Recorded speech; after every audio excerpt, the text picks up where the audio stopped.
Meowdy. Meowdy. Uh-oh. I can't hear you. You I guess can't this hear wasn't me? wired. Ah, there we go. There we go. Wired in. That Wonderful. was the solution. Awesome.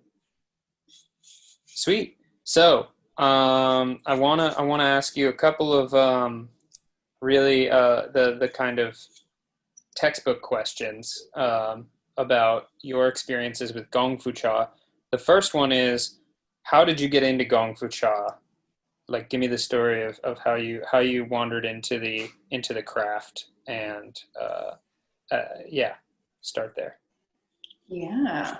Okay. So I my first experience of Gong Fu Cha, I believe, was back when I was in college. There was this tea house called, I believe it was Jade Leaves Tea House.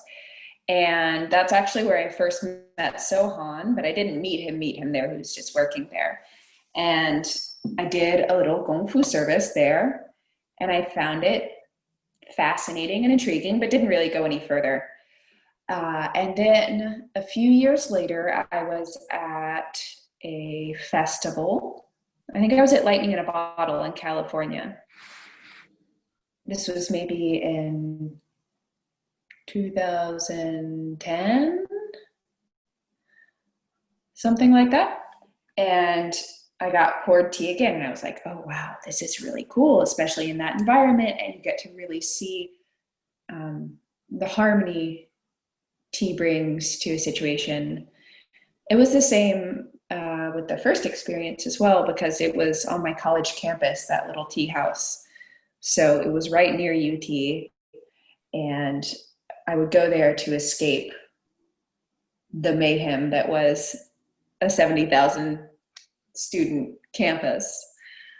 And then at this music festival, I really got to see how tea created this very special place.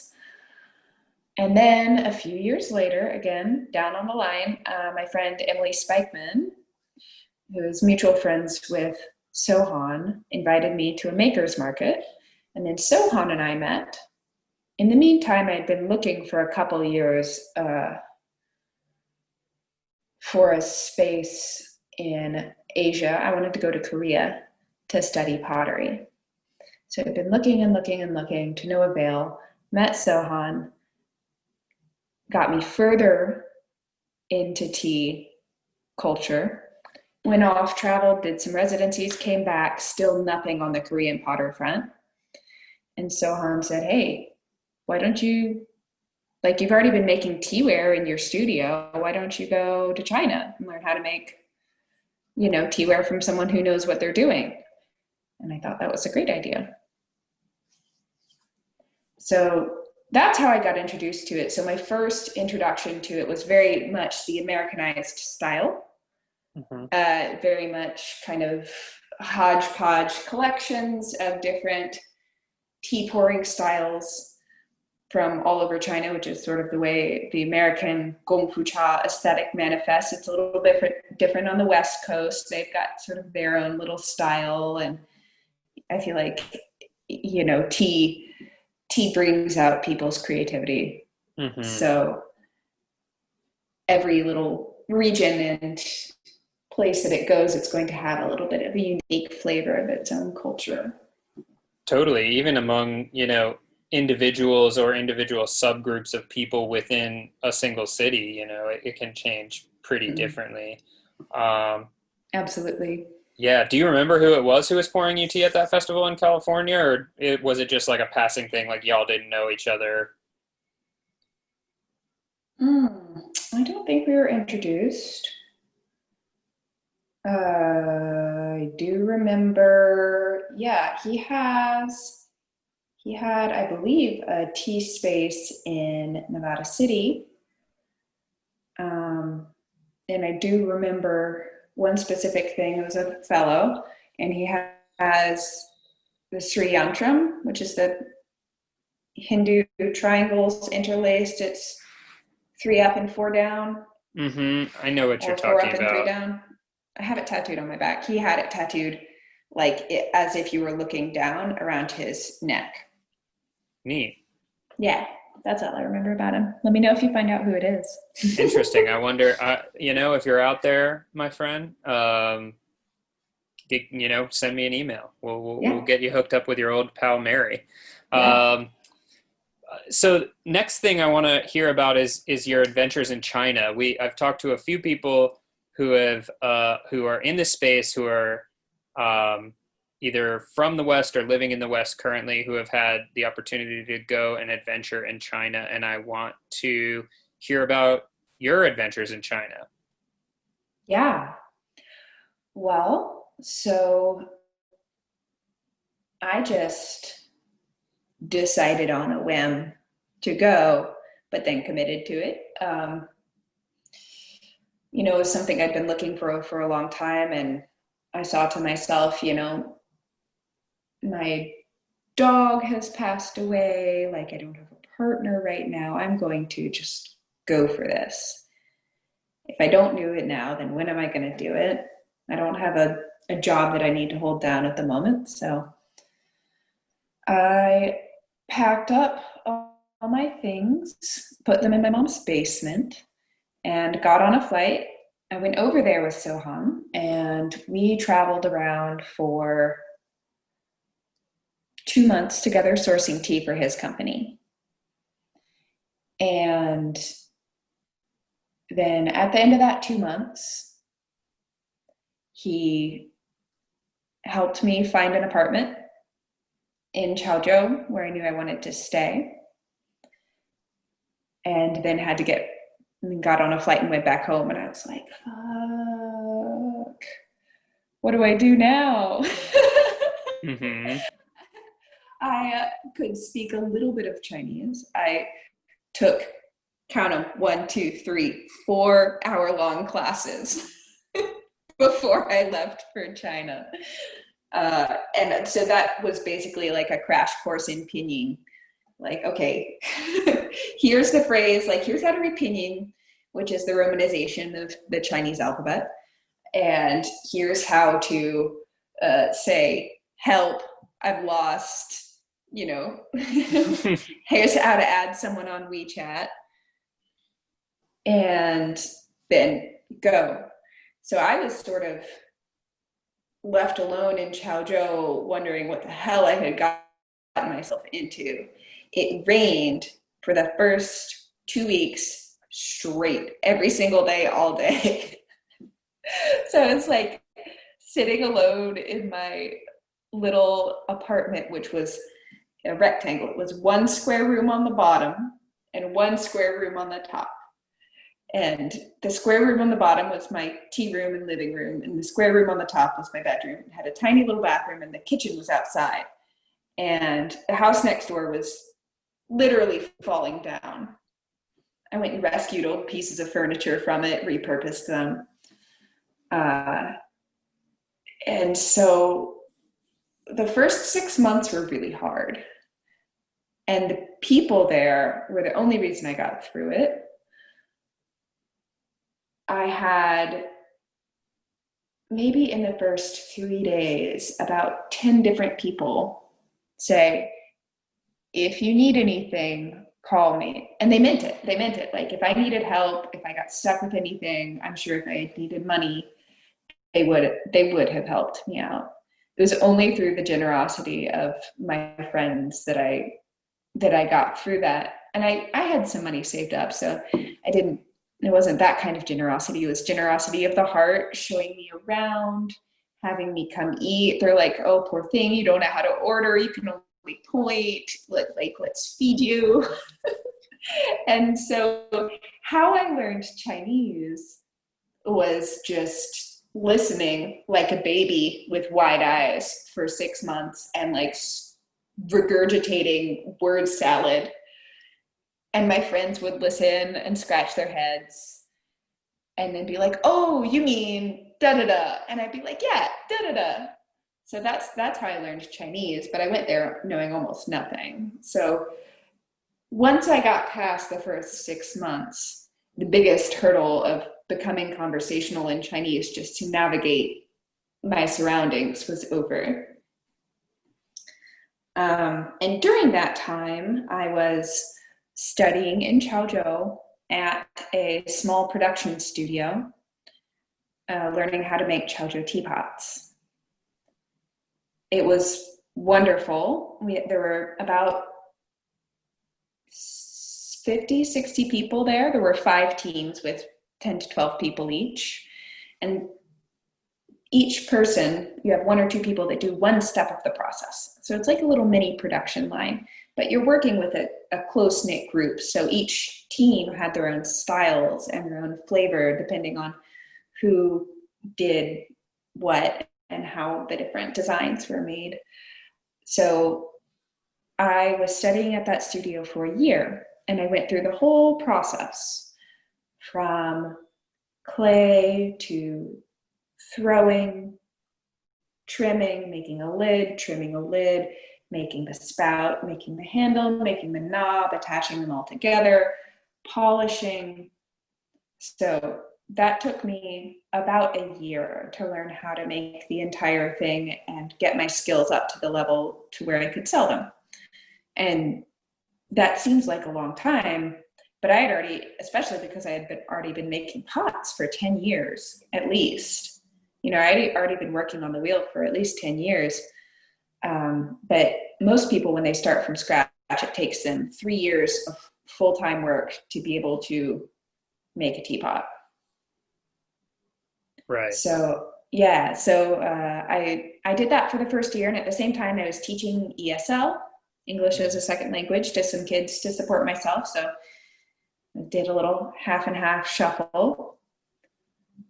And yeah, that was a really amazing process. It was very humbling, made me very humble, because I had already been throwing on the wheel for so long, and I'd gone through art school, and, you know, I could talk art up, down, left, right, and sideways. And then I got there, I had, at this point, basically like 0 conversation skills, just sitting there like a bump on a log. So I felt like this sort of, my personality had been just stripped away from me. Realized that my ability to impact people's reactions to me was very based on my language, this verbal interaction. So that all got taken away from me. And also at the same time, there were lots of different people at the studio who were experts in that one step, right? So as I would study each step, they would all come by and be like, that's wrong, you're wrong there, that's wrong, that's wrong. And it would be like a parade of people all day telling me that I was wrong. And in America, in art circles, it's like, oh, well, this technique versus that technique. There, in China, at this studio, wrong and right. There's a right way to do it, and there's a wrong way to do it. But that's what I went there to learn. I went there to learn how to make a technically beautiful teapot. Wow. So then you did that for a year, and you got it up to a place where you were making Chaozhou style clay teapots that were sellable quality. Where did you go from there? So from there, after about a year, that studio dissolved, broke up. Some of the teams went to open their own studios. There was a new teapot center opening up. So that studio got dissolved, which was good timing. I then moved to my friend's. We had a little makeshift studio above a teapot shop overlooking a lake that's in the center of Chaozhou. Right on the edge of Old Town, these beautiful old brick buildings. They're earth bricks. So they fall down over time and plants grow in them. There's these tiny little narrow alleyways with people riding scooters through them, little shops in the sidewalk. There's an orchid shop down the street filled with orchids. There's, around the corner, you can get your fresh soy milk and your doujiang. Around the corner from my house, there was this wonderful market street. So the whole place at the time, it's changed now, was just sort of suffused with this old culture. And so I was in the middle of this, like, you know, these buildings, many of them were older than America, and that's normal. So it's sort of suffused with this old China feel. And that's where I got to make my pots every day, overlooking this lake. Wow. And while you were doing this, were you involving yourself in the city's tea culture as well at all? Absolutely. Absolutely. I was the first person to ever come study Chaozhou teapots in the West, at least to come learn to make them. So I ended up being kind of the guest of honor, brought around to a lot of tea culture events, which was wonderful. I got to meet Chen Laoshi, who literally wrote the first book on Chaozhou tea culture. Got to have tea with him and be taught the very traditional Chaozhou way of pouring from him. I got to meet another teacher who wrote the first book on Chaozhou tea. So one of them wrote the first book on tea culture, the Chaozhou tea culture, and one of them wrote one of the first books on what makes the tea plant itself special. So he would talk about the different spectrums and the different colors of light coming through at the plants at different times of day based on the weather and the clouds and the elevation. So I got a lot of really cool inside knowledge. I would go tea picking with my friends every year. You know, I got really an amazing plug-in to Chaozhou tea culture just because they were so excited to share. You know, they know that they've got this amazing culture, but even inside of China, Chaozhou is appreciated for food, but a lot of times, you know, some of their craftsmanship and their traditional culture, which became rather taboo during the Cultural Revolution, but somehow really stayed in Chaozhou, they wanted to show off. So it was I mostly got introduced to all these incredible tea people because they were so proud of their culture and wanted to share. And didn't have like a ton of opportunity to either, like, certainly internationally, but then even within China, you're saying like there wasn't a ton of interest from, say, other regions within China where Chaozhou was known as this destination for tea culture and tea specifically. So it was becoming more popular. Gotcha.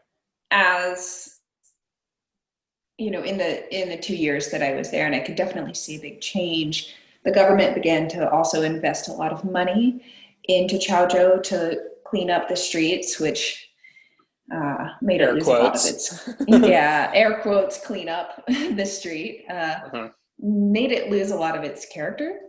It does that when they do that. Yeah. So that kind of broke my heart a little bit. So I was making teapots above this teapot shop for about a year, selling them in the States, selling some in China as well, but most of them I sold back to the States. Is this around the time you sold me that dragon egg pot, was while you were staying here? Yeah. Okay, great. Yeah, that's where that was made, absolutely. Awesome. Sweet. So you were there for a year. You're embedded in the Chaozhou tea culture. You're getting taken around to these spots. You're going and picking tea, learning about Phoenix oolongs. Real quick, before we move on to like kind of the next phase of your journey in China, I want to know, were there any other things that you were kind of immersing yourself in outside of teaware, tea culture, while you were in Chaozhou that were kind of important to you at the time? Oh gosh. Well, I'm a bit of an autodidact, so I'm always reading about stuff. And at the time, I was really beginning to dive into witchcraft and some traditional European witchcraft. starting to do some meditations with those energies, bringing that in with my tea practice as well. Also, the food, I could just eat my way across China for the rest of my life. So, yeah, no kidding. Oh, my kingdom there's for good always, Chinese food always. oh God, Melissa and I just went to the Chinese store. We're going to make Chinese dinner tonight. Nice. Yeah, so that's mostly what I was focused on. Honestly, I really just made teapots and drank tea and read books. That's pretty much all I did with my life. Beautiful. Beautiful. And then what happened after that? Where'd you go after that year? So after that, I met Li Jackson, who took me under his wing at San Bao Ceramics Village, International Ceramics Village in Jingdezhen. And for all ceramicists, Jingdezhen is a mecca because it's an entire city centered around ceramics. It's like how Los Angeles is centered around movies. Absolutely. And it's the home of porcelain. It's where porcelain was discovered nearby. So porcelain is naturally occurring in some places, but there they first mined it and refined it and developed the technology to be able to build these kilns to get the temperature up high enough so that it can be fired until it's hard. And can you tell me real quick, like what specifically defines porcelain and what's up with that clay? Like, and give me like a quick primer on that clay as a thing. On porcelain as a thing? Yeah. Yeah, so porcelain is kaolin, which is the purest molecule of clay. So it's alumina and silica and water. Water is molecularly bound to it. And it's a white, chalky rock at first, deposited from certain mountain deposits. It can show up in different places and pockets, usually in the mountains or at the foot of mountains. And it is very pure. So it's the purer the kaolin, the more porcelaneous it is. So that's why it's not red, it's not purple like the other teapot clays. It's white because it's free of those different minerals that color it. So clay goes on a journey. The kaolin will erode and go down the mountain and collect different minerals and substances as it goes along. So maybe it gets some iron, maybe it gets some manganese, maybe it gets some ochre. Those will all change the characteristics of the clay. So people get really funny, especially in tea culture, around, I Ching clay and where it's from. It is wonderful clay, and I've worked with it, and it is special. Good doggo. Good doggo. Yes, very Barky. Good doggo. Barky bark boy. Okay, are you done now? But every place that you mine wild clay from is unique and special. It's got its own geological story that it has lived, and its story has altered its characteristics. So the reason porcelain is so sought after is because it's very bright white, which is hard to achieve with other clays that you can fire to a lower temperature, because kaolin has a higher vitrification temperature, and that means basically when it's done, right? When it's at its maximum density, when it's cooked all the way. So the kaolin has a high melting temperature, and those other elements that are added to it usually lower the melting temperature. So that's why the technology wasn't developed until later to be able to fire porcelain. Because it takes more than just like a regular fire. It takes like a very hot fire. Yeah, 2,200 degrees Fahrenheit. Wow. That's a very hot Very, very fire. hot fire. Yeah. And so porcelain is desirable because it's white, so it makes a bright background for colorful glazes, which are used, a lot of times it was the blue and white, right? Hmm. Famous. But the cobalt, which came from Iran through the Silk Road, came from Iran and Afghanistan. So that came from Persia, came through the Silk Road, and met in Jingdezhen, where it was combined with the white porcelain to Mm. make that classic combination. And it's also very dense. So it's very hard. You can make something very thin. We've all seen the translucent porcelain. Hmm. Make something very thin and have it still be strong. So you wouldn't necessarily be able to do that and have it be very strong with a different kind of clay. Gotcha. But it's very Wow. difficult. It's very difficult to work with at the same time because its molecules are all the same size. It Mm. doesn't have any backbone. It wants to fall down whenever you pull it up, just Hmm. wants to slump back down. So it takes a special touch to work with as well. Hmm. Interesting. Okay, so thank you for that lovely primer. And now to bring it back to kind of the journey story, you're in Jingdezhen, you're studying with Jackson Lee, Mm-hmm. and tell me what this experience was like and what you were hoping to get out of it.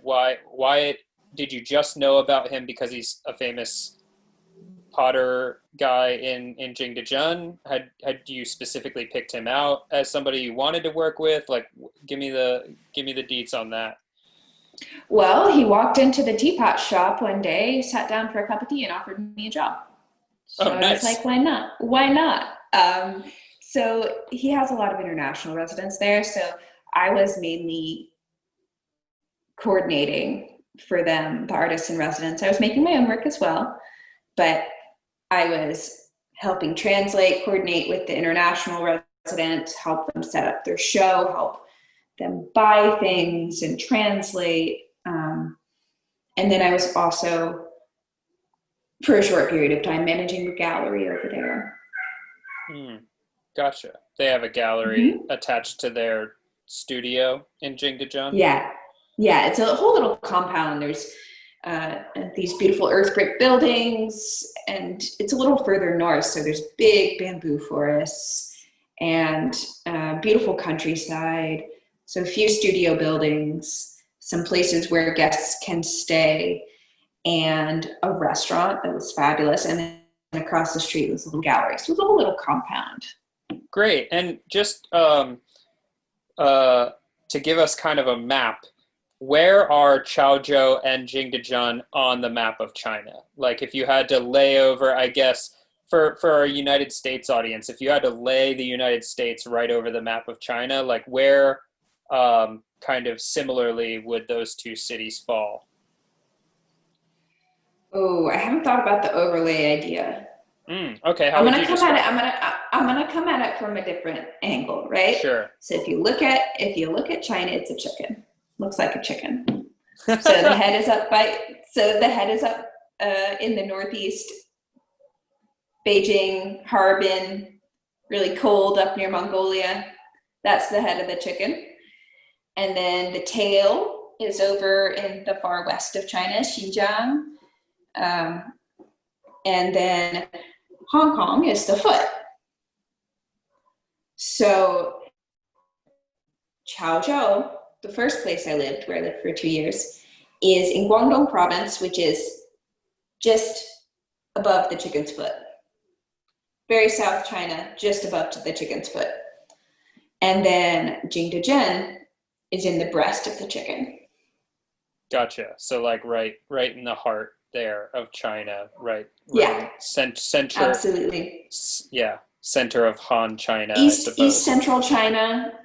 Hmm. Mm-hmm. Yeah, absolutely. Cool. Okay. So you spent how long here in Jingdezhen, and what were you? You said you were running their gallery, managing their artist residence program, and making your own pots. How long were you here, and then where did you go next? Oh, let's see. I was in Jingdezhen for about, I want to say 6 or 8 months. Hmm. And then I decided to come back to the States. I missed my family, I missed my friends. I knew it was going to be hard coming back, but I felt ready.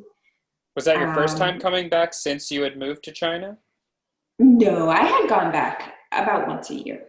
Okay, just for like visiting, holidays, that kind of thing. Absolutely. Yeah, but Gotcha. I would go and stay for a little longer because the flight's so excruciating. Right. Um, yeah, so after that, I decided I had some big plans. I had a partner at the time, and I was going to go to grad school, but we did this whole big, wonderful trip around grad school applications to come back. I'm sorry, you So kind it of took broke me, up a little bit there. Could you say that yeah, again? yeah. From which part? You said you came back, you had a partner, you were planning a trip? So I had applied to grad school while I was in China, Gotcha. and then my partner and I went on a big, long way home Hmm. while I was waiting for my grad school applications to come back. Gotcha. So And we this is traveled just for about 2 months and saw 13 different countries, I wow. think. Yeah, it was wonderful. Wow. This is getting back from China the long way. Yes, the long Gotcha. way. Any standout favorites of those 13 countries or Oh standout man, experiences? I got to see Angkor Wat, which is that temple complex in Cambodia, completely like overgrown by trees. It's ancient, ancient. Had some really powerful experiences there. Just being in a place that ancient was amazing. And seeing those sculptures and imagining the people that lived there and seeing how the jungle had reclaimed it. That was magnificent. I almost had to throw some bows at some Chinese tourists getting uppity on the bridge, though.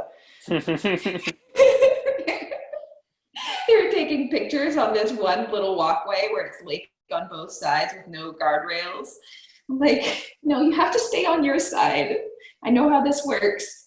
I lived in China.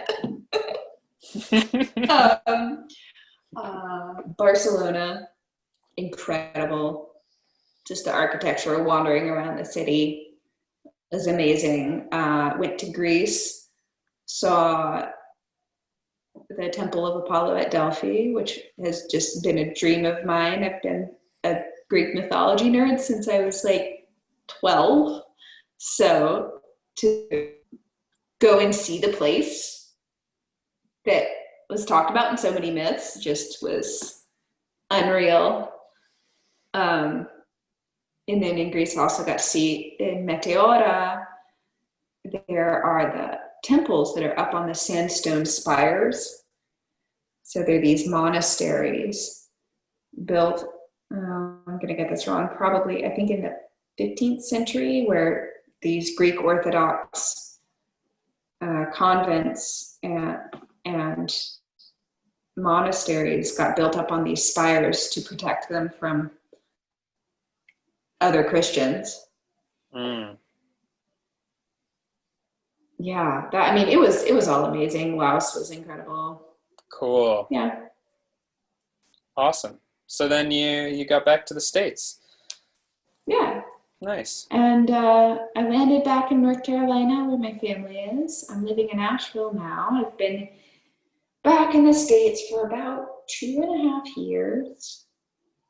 The transition back was really hard.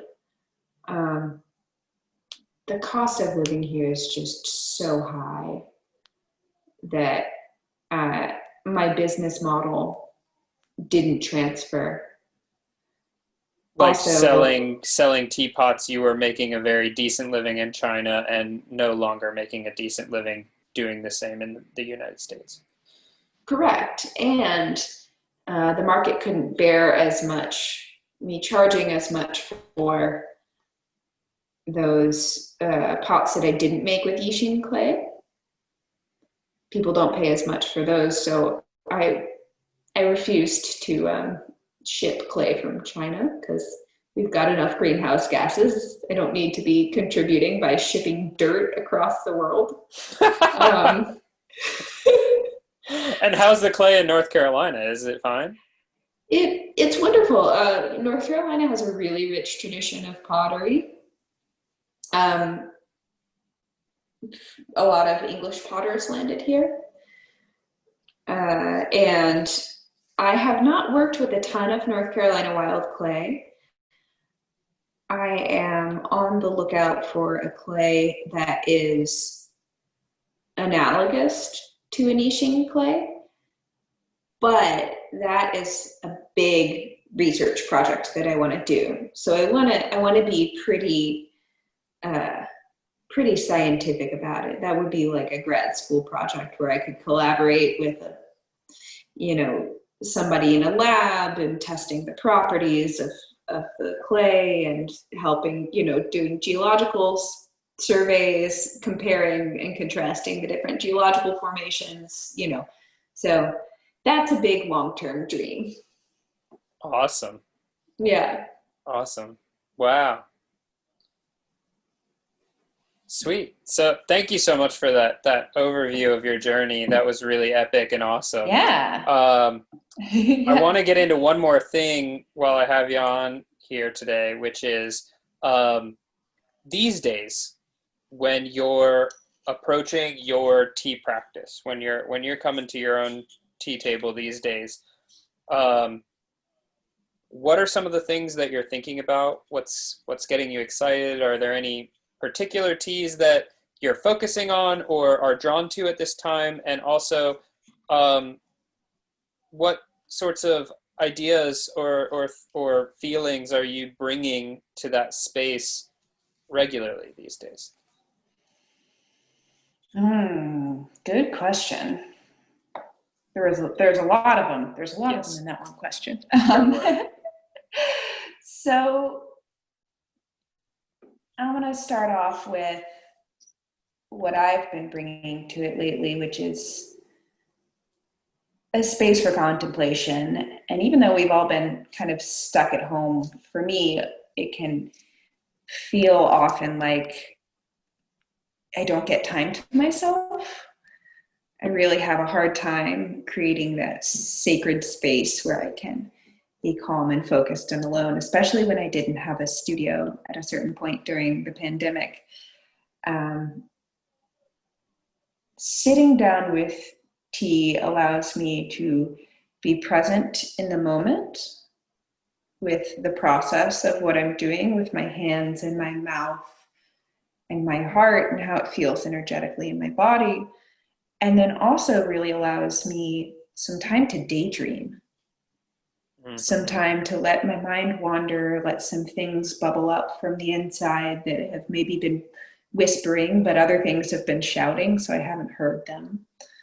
I usually always have a sketchbook with me, jot down different pottery ideas, different to-do lists. So it's a little bit of like a bit of a free-flowing mind wander meditation for me these days.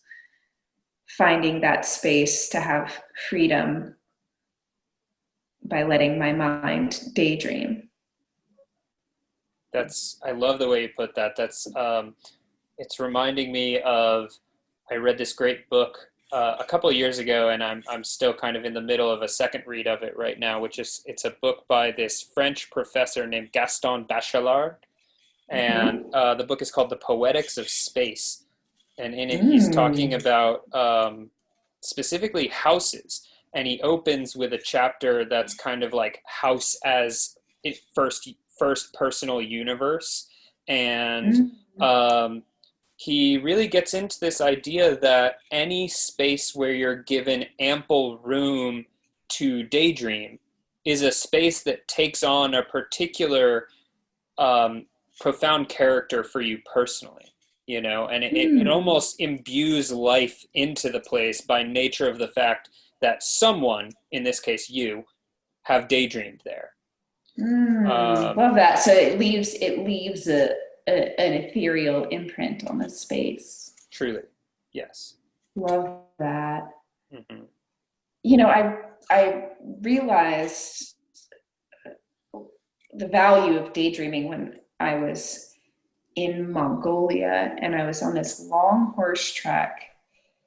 And, we were riding horses all day through this beautiful countryside. And after a couple of days, the trip lasted 2 weeks. After a couple of days, you run out of stuff to talk about and you just get tired of talking. So you're sitting on the horse, letting your mind wander, observing. And then after dinner, there's no phone, there's no reception, there's nothing to take up that space of attention.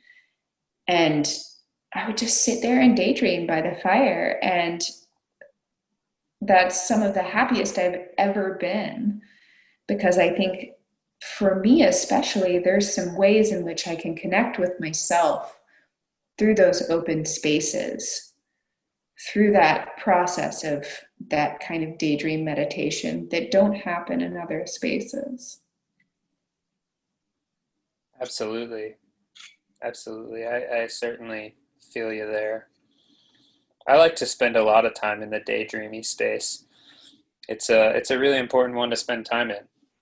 And I really like this thing that you brought up where you said allowing space for those thoughts that are kind of just whispering to kind of be Absolutely. heard over all of the things that are shouting, because we live in a very shouty environment.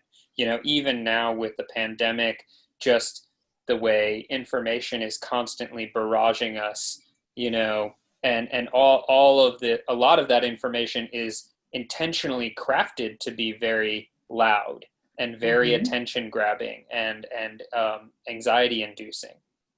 And finding ways to hear the very soft voices that are still there, I think is a really necessary skill unique to right now, and a thing that deserves cultivation. Yeah, absolutely. And I do think it's a learned skill. I do think it's like a more you listen, the more you hear kind of situation. Mm-hmm. Um, and I mean, and that's crucial for my art practice. Mm-hmm. Yeah. That it, like if I don't give myself, if I don't give the muses space and attention, they won't come to me with ideas. Mm-hmm. Mm-hmm. If I don't say, okay, muses, I'm here for this, what you got? I'm listening. Then what am I doing? I'm just a machine. Right. Just going through the motions, staying alive, surviving without thriving, doing the things. Yep. Mm-hmm. Awesome. Are there any teas that are particularly drawing you these days? I use tea often as in the same way that I use herbal medicine. I use it to harmonize with or balance out my current energy. So I will shift around a lot depending on the vibe. That could really be a whole conversation in and of itself, like which teas go with which vibes and counterbalance which vibes. That's a thing that, I'd be very interested to get into some other time. When we have a couple hours, that'd be awesome. Absolutely. I've been trying up the last of my green tea because it's all about oxidized at this point, this year's green tea. So I've been working on that. But honestly, I can't drink tea all day, every day like I used to be able to. I've gotten pretty sensitive to where if I drink it after about 4 o'clock, I'm not having a good night. Yeah, I'm finding the same is true for me as well. I can still drink quite a bit of tea, but it's definitely slowing down. Not to say that like it's an achievement. It's just like, it's more like an age thing. It's like, I'm more sensitive. I'm finding that my body is more sensitive to more minor dosages of everything, not just tea, food. I'm finding that these little things that I used to just be able to ingest like massive amounts of everything. I'm not like that anymore. I can kind of just take little bits, and that'll carry me this far, and then little bits of that, and that'll carry me this far. And that works a little better these days. Yeah, same. Well, and I probably am finally getting enough sleep for the first time in years because of coronavirus. So, that might also have something to do with it. Sure. Yeah. Yeah, no kidding. Awesome. It was great talking to you, Eric. Good Yeah, questions. absolutely. Thanks so much for walking through all that with me. This was excellent. A lot of good stuff here today. Good. Yeah, sweet. Well, let me know if you want to do it again, and I'm always down to just like hang too. I think I'm gonna be doing. I got derailed because of that COVID scare, but I'm gonna be Hmm. doing hanging at studio hang time on Instagram Live. Oh, sweet. Yeah, So definitely. Like, like, hit me up on text whenever you're planning on doing that, because I'm not always like watching the Instagram feeds. yeah, But heard. but that would be cool to come hang. And yeah, I would love to get together to hang again soon. And then also, I think that idea about which teas go with which things, I think that would be a really fun one to do with you and Mancho. That would be really Yeah, fun. That would be a yeah, cool that'd be group great. discussion.